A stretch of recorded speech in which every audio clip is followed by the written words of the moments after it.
ಇನ್ನು ಕರಾವಳಿಯಲ್ಲಿ ಆರಂಭವಾಗಿ ರಾಷ್ಟ್ರ ಅಂತಾರಾಷ್ಟ್ರೀಯ ಮಟ್ಟದಲ್ಲಿ ಭಾರಿ ಚರ್ಚೆಗೆ ಗ್ರಾಸವಾಗಿದ್ದ ಹಿಜಾಬ್ ವಿವಾದದ ತೀರ್ಪನ್ನ ಕರ್ನಾಟಕ ಹೈಕೋರ್ಟ್ನ ತ್ರಿಸದಸ್ಯ ಪೀಠ ಪ್ರಕಟ ಮಾಡಿದ್ದು, ಹಿಜಾಬ್ ಧರಿಸುವುದು ಮುಸ್ಲಿಂ ಮಹಿಳೆಯರ ಅಗತ್ಯ ಭಾಗ ಅಲ್ಲವೇ ಅಲ್ಲ, ಸರ್ಕಾರದ ವಸ್ತ್ರ ಸಮಿತಿಯನ್ನ ಪ್ರಶ್ನೆ ಮಾಡುವಂತಿಲ್ಲ ಎಂದು ತೀರ್ಪನ್ನು ನೀಡಿದೆ.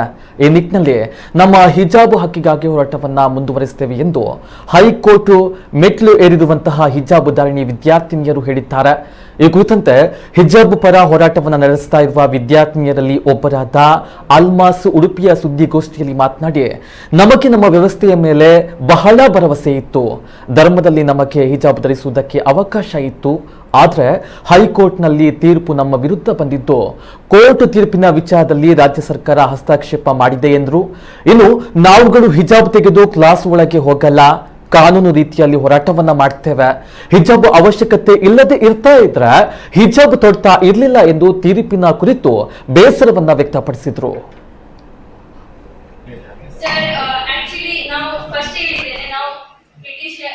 ಹೈಕೋರ್ಟಿಗೆ ಹೋದದ್ದು ಹಿಜಾಬ್ ಬೇಕಂತ. ಸೊ ನಮ್ಮ ವಿರುದ್ಧ ಬಂದಿದೆ, ಜಜ್ಮೆಂಟ್ ಇಸ್ ನಮ್ಮ ವಿರುದ್ಧ ಬಂದಿದೆ. ಸೊ ನಾವು ಕಾಲೇಜ್ ಹೋಗುದಿಲ್ಲ ವಿದೌಟ್ ಹಿಜಾಬ್, but we will fight for it. ನಾವು ಫೈಟ್ ಮಾಡ್ತೇವೆ.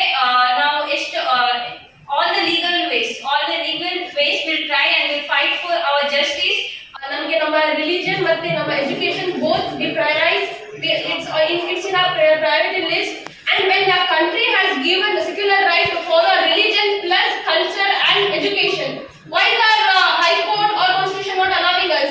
You know what? Dr. B.R. Ambedkar once said that the Constitution is the best thing, but it depends on the people who run it. And clearly it is showing now. It's clear now. Like the people who run it are not running it properly. I don't know how to explain it, sir. I don't know what to say.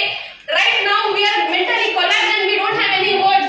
We were expecting so much from our constitution, so much from our country. ಈಗ high court ಯಾರಿದ್ರು ಅದರಲ್ಲಿ ಒಬ್ರು lady ಇದ್ರು, ಅವರು ಸಹ Muslim ಅವರು ಅಲ್ವಾ? ಆದ್ರೆ ಅವರು ಎಸೆನ್ಷಿಯಲ್ ಅಲ್ಲ ಅಂತ ಹೇಳಿದಾಗ ನೀವು ಯಾಕೆ ಇದನ್ನು ಬೇರೆ ಮಾಡ್ತಾ ಇದ್ದೀರಾ? Sir, it's their wish, sir. It's their wish. I don't know whether that lady, that man, the judge knows about what is written in the Quran.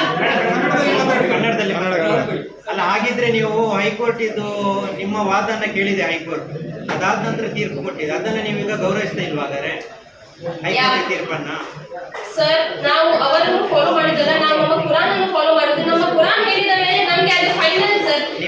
We are just trying to let them know that what is written in our Quran and our religion expects. ಇದನ್ನ ನಿಮ್ಮ lawyer court ಅಲ್ಲಿ ಹೇಳಿದ್ದಾರೆ, ನೋಡ್ಕೊಂಡು ಹೇಳಿರೋದು ಈಗ. ಯಾ sir, ನಮ್ಮ lawyer ಹೇಳಿದ್ದಾರೆ ಮುಂಚೆನೆ ದಟ್ ಹೀಗೆ ಸೂರದಿಂದ ಹೀಗೆ ವರ್ಸ್ ಇಂದ ಇದೆ ಹಿಜಾಬಿನ ಬಗ್ಗೆ ಇದೆ, ಕುರಾನ್ ಅಲ್ಲಿ ಬರೆದಿದೆ.